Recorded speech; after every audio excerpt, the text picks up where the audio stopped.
Pag human og ligo mga ma'am and sir, nag-impake na sila mama og sila papa kay manguli na sila karong udto. Kay napa na sila trabaho pagkaugma. And then si Uncle Igay nag-prepare na pud sa mga ipangsakay sa ibabaw sa sakyanan pora sangat na ni Utol. Driver pa mapatig plastar.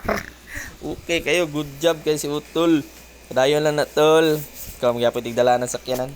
Be ato sa tagaan be. Action pa siya kabalaka dia kaya binag-i-prank na po na ako siya. Tora kasino sinaray ang gold mo mga misero. Paspasi dia og kamada nar ay ulan kayo. Ato na po tagaan si Papa be. Ang Ginoo. Salamat! Paspasin ninyo nagkamada dia kay kusog na kayong ulan. Layo pa ba yung ulian? May tagaan po na to si Daddy Dan. Kay kami na lang yung duha may bilin ani. Nya. Ay muli naman sila. Pag human og kamada sa mga gamit, itakluban dayon nila ang mga butang kay basig mabasa og ulan pero wala na day basa na day daan samtang gi kamadahang mga butang.